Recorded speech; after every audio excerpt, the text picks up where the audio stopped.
Mga ka K5, bidya kita talad sa may bungbungan uno si Balam no. Bidya kita sa may crime scene diin natabo ang pagbuno patay kang isa ra ka lalaki no. Diya sa Kamalig or Balay diya mga ka K5.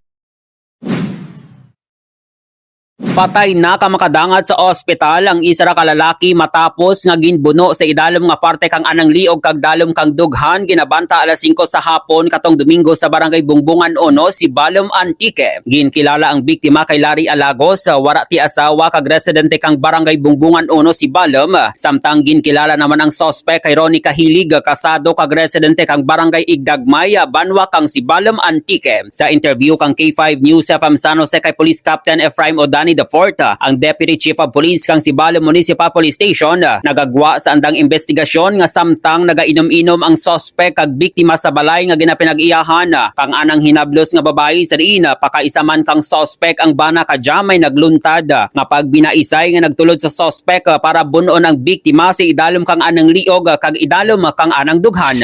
Accordingly, may ginabaisan sanda ka dya. Nadadarwa siguro samtang nga nag-inom-inom sandari dyan sa may Kamalig. Kagwa sanda nag-irinsindihan ay since nga medyo naka-inom rin kag medyo hubog rin. Medyo nagkainitay sanda. Amo dyan nga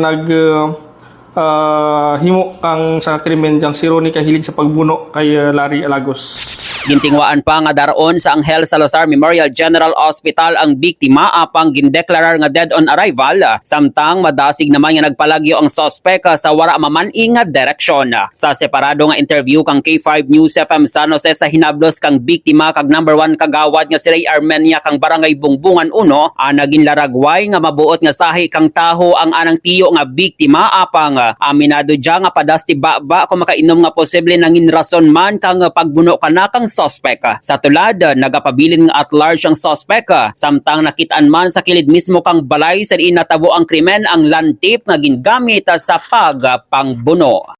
Balita halin rogya sa may Bungbungan 1 si Balom Antique. Ako dyan si K5 Jimmy Gregorio para sa Kampiyon nga balita serbisyo publiko kag kalingawan sa bilog nga probinsya kang Antique, ang kampiyon nga istasyon K5 News FM.